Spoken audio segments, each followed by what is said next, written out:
The medical bay of the Constellation's Pride hummed with the sterile efficiency typical of Galactic Coalition vessels. Isabella pressed her scaled hand against the wound beneath her third rib, a place where Xanthari anatomy hid their secondary heart, a vulnerability known only to her species' most trusted physicians. "Please," she whispered to the triage nurse, a blob-like Quellan who merely gestured toward the waiting area with a suit. "You don't understand. It's sensitive." The nurse's translation device crackled. All species claim sensitivity. "Wait your turn." Isabella's scales shifted from their usual sapphire to a sickly violet, a telltale sign of distress among her kind. The wound had come from a Kravix blade during the skirmish on Outpost T, designed specifically to penetrate Xanthari armor at their weakest point. If it wasn't treated by someone who understood the delicate neural cluster surrounding her secondary heart, she would lose motor function in her lower body within hours. But there were no Xanthari doctors within 3 star systems. That's when she noticed him. Dr. Leo Martinez stood apart from the other Coalition medical staff, not just because he was human though, that alone made him an oddity, but because of how he moved. Where other species glided, floated, or skittered with evolutionary grace, he walked with a deliberate, almost predatory confidence. His species came from a death world, she'd heard, a planet so hostile that its dominant species had conquered it through sheer stubborn resilience. "Dr. Martinez," Isabella called out, her voice breaking protocol. "I need secondary cardiac trauma, Xanthari physiology, ventrolateral position," Leo said without looking up from his datapad. His voice was calm, almost casual. "Probably a Kravix precision strike. You've got maybe 6 hours before paralysis sets in." Isabella's scales flushed bright amber. "How did your stance? You're favoring your left side. Your scales are displaying stress patterns in the violet spectrum, and you keep touching the exact spot where your species' vulnerability lies." He finally looked up, his brown eyes meeting her reptilian gaze with unsettling directness. "Also, I read the mission reports. 3 Xanthari went to Outpost T, 2 came back uninjured. You're the third." He gestured toward a private examination room. "Come on, we don't have time to waste." Inside the room, Isabella hesitated. "Doctor, I must tell you no non-Xanthari has ever performed this procedure. The neural pathways around the secondary heart are intricate. One mistake and you'll lose sensation from your waist down." "I know." Leo was already washing his hands with a thoroughness that seemed almost ritualistic. "I've studied Xanthari anatomy for 3 years. Read every paper published by the Xanthari Medical Institute. Even corresponded with Dr. Thaxira before she retired." "You studied my species medicine." Isabella's scales rippled with curiosity, shifting to a pale green. "I study everything." Leo pulled up a holographic display of Xanthari cardiovascular systems, his fingers dancing through the projection with practiced ease. "Humans don't have the luxury of specialization like you folks do. We're generalists. We have to be. Our world taught us that the more you know, the better your chances of survival." He glanced at her, something like a smile crossing his face.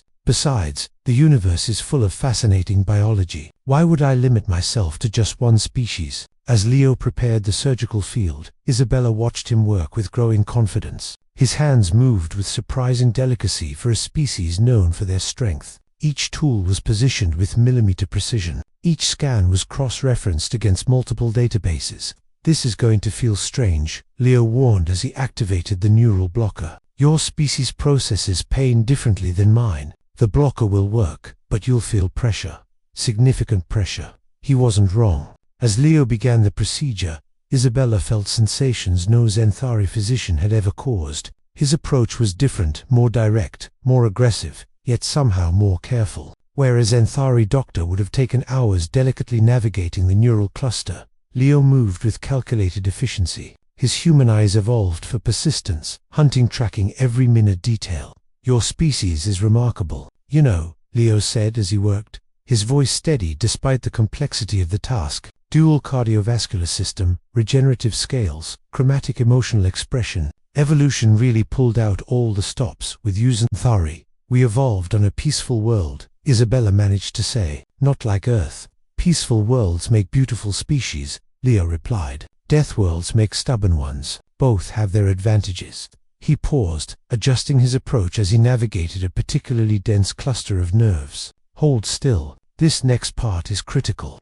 Isabella watched the holographic display as Leo's instrument for species with far less precise manipulation than humans moved through her body with astonishing accuracy. He was compensating for the tool's limitations with pure skill, using techniques she'd never seen before. "Where did you learn to adapt like that?" she asked. "Humans are adapters," Leo said, simply. "We weren't the strongest or fastest on our world. We couldn't fly, couldn't breathe underwater, couldn't see in the dark. So we learned to use what we had: endurance, pattern recognition, and the ability to make tools work beyond their intended purpose." He smiled again. "Plus, I had a really good teacher. My grandmother was a veterinarian. She taught me that anatomy is anatomy, whether you're treating a dog or a cow, or, in this case, a Zenthari or a human."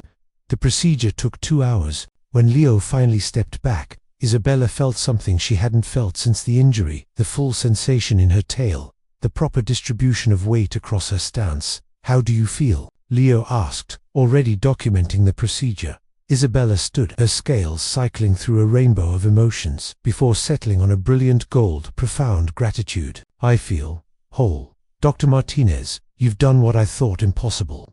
Leo shrugged, a gesture that seemed almost comically casual given what he'd just accomplished. "Just doing my job, though I'll admit, it's nice to put all that study to practical use." "Why did you learn our medicine?" Isabella asked. "Truly." Leo looked at her, his expression suddenly serious. "Because out here, in the Coalition, humans are the newcomers. We're the weird deathwelders everyone's curious about but doesn't quite trust. If I want to be more than just a novelty, I need to understand everyone else as well as I understand my own species." He paused. "Plus, I took an oath to heal. Doesn't matter what species walks through that door."